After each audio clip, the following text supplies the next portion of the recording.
Vamos lá, gente. A gente quer chegar a uma relação que envolva o raio da base do cone, que aparece aqui e aqui na sua planificação, a geratriz do cone, que aparece aqui e aqui na sua planificação, e esse ângulo central da planificação da superfície lateral do cone.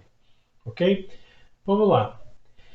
Nós temos que, primeiro, essa relação ela vai facilitar suas contas, tá? Nós vamos chegar a uma relação que facilita as contas, mas ela sai facilmente se você fizer esse tipo de cálculo aqui. Vamos lá. Esse, essa circunferência tem que ser igual a essa daqui. É a mesma coisa, é o mesmo comprimento. E quando você termina de abrir aqui, né, aqui está a tesourinha abrindo, vai abrir essa superfície lateral do cone, ela totalmente planificada vira esse setor circular aqui. Essa linha verde, ela é um arco de circunferência. A linha vermelha aqui é uma circunferência inteira. Essa linha vermelha é uma circunferência inteira de uma circunferência de raio R. Portanto, a medida dessa linha é 2π vezes esse raio R. Já a linha verde é um arco de circunferência de raio G. Cuidado para não confundir. R é o raio da base do cone, G é a geratriz, ok? Mas quando você abre a superfície lateral, você planifica a superfície lateral, o que acontece? Esse G passa a ser o raio desse arco de circunferência aqui. Se você completar isso daqui, nós temos uma circunferência grandona aqui de raio G, ok? Então, como é que se calcula essa linha verde, o tamanho dessa linha verde? Vai ser 2π vezes o raio, 2π vezes o raio que é G, só que ela não é a linha completa, né? Seria a circunferência completa isso aqui. Então nós vamos calcular a parte correspondente apenas a essa fração da circunferência. E essa fração corresponde a esse ângulo θ. O ângulo central é θ em relação ao total de 360 graus. Então a fração correspondente é θ sobre 360 graus. Se você lembrar que 2πr tem que ser igual a isso daqui, 2πg vezes θ sobre 360 graus, você já resolve o problema, né? Já resolvemos o problema que a gente quer. Mas nós vamos chegar a uma relação aqui bonitinha. Então, para ser mais rápido de se trabalhar com ela, né? Então, como esses valores aqui, tanto esse valor 2πr quanto 2πg vezes θ sobre 360 tem que ser iguais, vamos igualar para chegar a uma relação. Vamos lá, 2πr é igual a 2π vezes g vezes θ sobre 360 graus.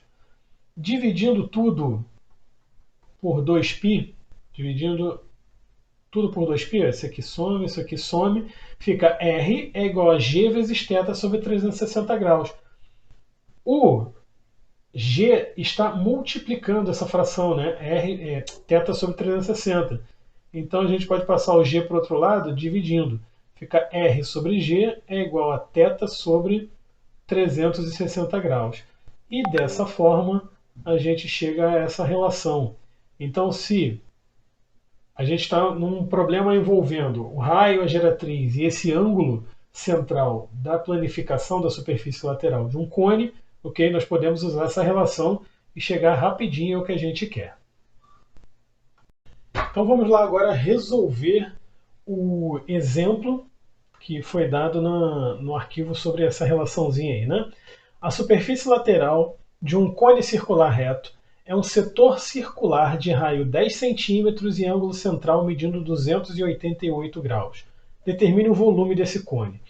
Está aqui a superfície lateral planificada, um ângulo central de 288 graus, e atenção, ele fala que a superfície lateral é um setor circular, está aqui o setor circular, tá? Que tem raio 10 centímetros. Gente, 10 centímetros não é o raio da base do cone, não é o raio da base do cone, é o raio do setor circular. Então, aqui nós temos um raio de 10, ok? E lembra, no setor circular, esse raio é a geratriz do cone. Isso é, na verdade, o G, ok? Isso é, na verdade, o G. A gente tem um cone que tem geratriz medindo 10. Quando planifica a superfície lateral, a gente fica com a geratriz sendo o raio desse setor circular, ok? Então vamos lá. Aí a gente pode aplicar aquela relação R sobre G é igual a θ sobre 360 graus, certo? Vamos calcular, a partir daqui a gente pode calcular o raio, né? Precisamos do raio e da altura, né, para achar o volume do cone, ok? Vamos escrever só aqui o que a gente precisa. Vamos lá, o volume do cone é o quê?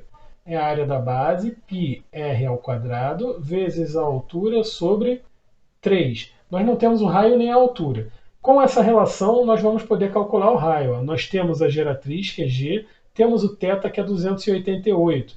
E aí podemos calcular o raio. Vamos lá. Então vamos substituir, vai ficar R sobre 10 é igual a θ, que é 288, sobre 360. Ok? Aí, simplificando, nós vamos ficar... Dá para simplificar aqui, ó, por 10, corta 0, 288 dividido por 36. Então o raio tem medida 8, né? Estamos trabalhando aí em centímetros. O raio aí é 8 centímetros, certo? Agora, continuando, no cone circular reto, nós temos uma relação entre o raio, a geratriz e a altura. Né? Aqui o cone, ok? Vamos colocar de vermelho. Aqui a geratriz mede 10.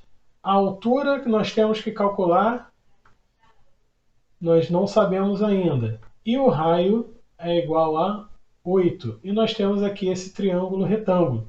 Ora, vamos lá, a relação é h ao quadrado mais r ao quadrado é igual a g ao quadrado. Teorema de Pitágoras nesse triângulo retângulo.